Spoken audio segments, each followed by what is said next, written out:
Well, joining me now is Andrew Bragg, the Liberal Senator for New South Wales. Andrew, thanks for your time. Look, yesterday you called on Cbus to appear before the Senate Economics Committee, which is tomorrow. Now, apparently, they've now agreed to do that. So this is obviously a good thing, right? Should increase the level of scrutiny on them. That's right, Ed. And superannuation is the most privileged industry in Australia. I mean, they literally open the door when the money falls in. So the least they can do is treat people with respect, particularly during a bereavement. So I'm very pleased that the Cbus Super Fund and other funds have made themselves available to attend the hearing tomorrow, where we will go through these issues and many others. Yeah, ASIC's allegations sound very serious. They claim Cbus had failed to identify the problem initially, then failed to act on it, and then misled the regulator when it reported that misconduct. I mean, this sounds pretty bad. Well, the Senate established a committee to look at these issues, including on insurance, last year.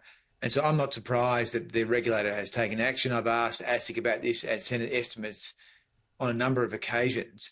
But I am pleased to see action being taken. Of course, the proof will be in the eating here in whether they can actually achieve a prosecution.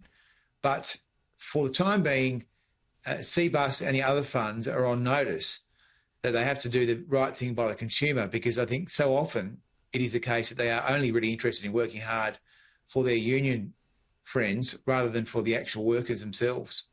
Yeah, you've been vocal about this. Just explain to us the links between Cbus and the powerful CFMEU union.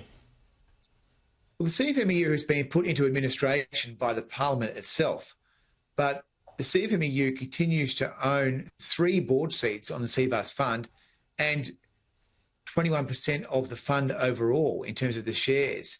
So it remains a mystery to me that an organisation that has been put into administration, as in the CFMEU, is allowed to run a major super fund. So I think this is a major problem. Now, in financial terms, the CFMEU is a major beneficiary of Cbus's largesse.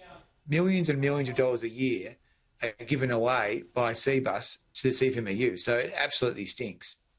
Yeah, and what role do you believe the Cbus and the CFMEU might have played in Australia's housing slowdown?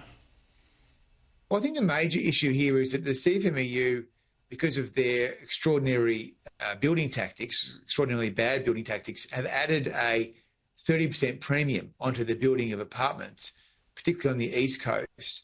And that means that it's been harder to get houses built. They've contributed to the slowdown in supply. And that means that the Australian dream is further and further away for younger Australians. So the CFMEU have helped create the housing crisis in Australia, aided and abetted by the Labor Party. And so now Labor is looking to CFMEU and Cbus to get help on housing. So I think that is a twisted priority. And we will be looking to scrutinise that relationship between the CFMEU, Cbus, Wayne Swan and Jim Chalmers at the hearing. Yeah, and do you think ASIC's allegations show that Cbus hasn't really taken ASIC that seriously? Well, I'm not sure Cbus is alone there, but they have to do their best and work hard for the people that give them their money. Now, I'm very concerned, of course, that the Treasurer, Jim Chalmers, has gone out of his way to sign public interest immunity claims to protect Cbus.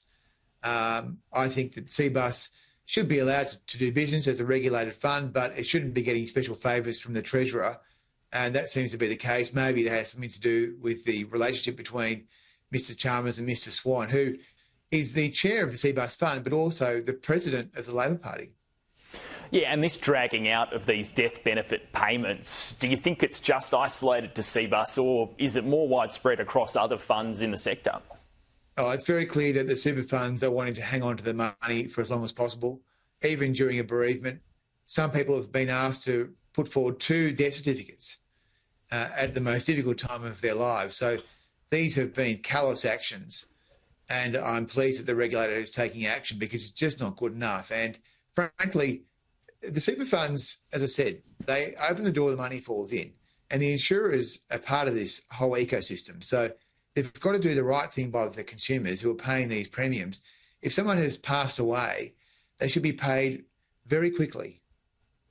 Liberal Senator Andrew Bragg, thanks for coming on the show.